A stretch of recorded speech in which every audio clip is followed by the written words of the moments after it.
ငါမမဦးဆက်တော့ကရောက်နေတယ်မမငိုပါနဲ့တရားလည်းပြေပါလို့မပြောဘူး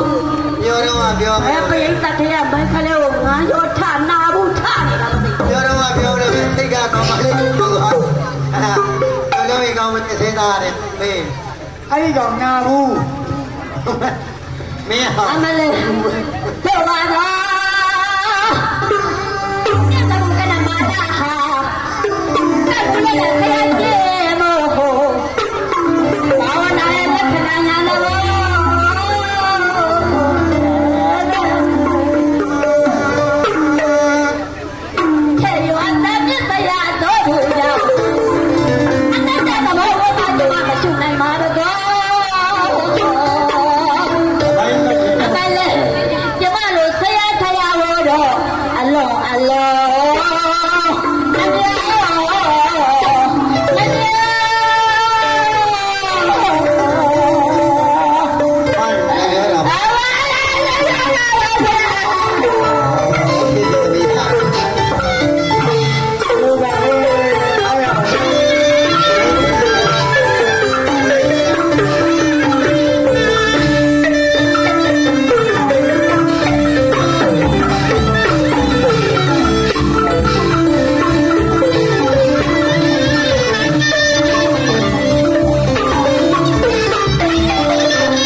စိတ်ထဲမှာတခုမကောင်းဖြစ်မိဘာဖြစ်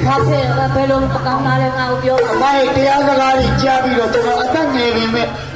အနိစ္စဆိုတဲ့တရားကိုကျွန်တော်သဘောပေါက်သွားတယ်မိုင်းတော်ပြီလားဘယ်ငါလည်းရိုးလေးရှိပဲလို့တရားတော်ကိုနားလည်းလဲဆိုတော့အမတမလားကုသိုလ်ထူတာကျွန်တော်သဘောပေါက်တဲ့အနိစ္စဆိုတာကဘာလို့အဲ့ဒီမန္တလေးအောင်မလေးတွေကိုလိုက်ကြည့်ပြီးတော့အနေကလေးတွေအနေလိုက်ဆိုင်ကောင်းပါပဲဟုတ်မှဆိုစရာမင်းလည်းကလည်းတူတူပဲသူပြောတဲ့ဟာငါသားတယ်အနေကလေးတွေလိုက်ဆိုင်အနေဆာဆိုတာအနေကလေးတွေလိုက်ကြည့်ကျွန်တော်အနေကလေးမကြည့်ဒုက္ခဆိုတာဒုက္ခလေးတွေကိုလိုက်ကြည့်အဲ့ဒါဒီလိုပဲပြီးပါတော့ကျမတင်ကောင်းမလေးလည်းကျမတင်ကောင်းဒုက္ခဆိုတော့ဒုက္ခလေးတွေကစအနေဆာဆိုတော့အနတ္တဆိုတော့အနတ္တကလေးလိုက်ကြည့်ရမှာအဲ့ဒါကခါမှာအနက်လေဟုတ်ပါရောအနတ္တဆိုတာအနက်ကလေးလိုက်နေတာအနက်ကလေးလည်းကောင်းတယ်အနေကလေးလည်းကောင်းတယ်ဒုက္ခလေးကတော့မကောင်းဘူးပါလေနော်ကဲအားလေဟုတ်ကဲ့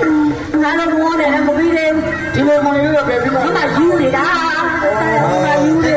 အခိုင်းကြီးကပြောမလို့စကားတစ်ခုရှိတယ်အမကအဲ့လိုမိုးရည်တယ်ကျွန်တော်မပြောပြတာငါတို့ဘောတော့အေးတကယ်မလို့တော့ကြီးနေတာမလေးဒီမမသိငုံမသိနေတယ်အဲ့ โอเค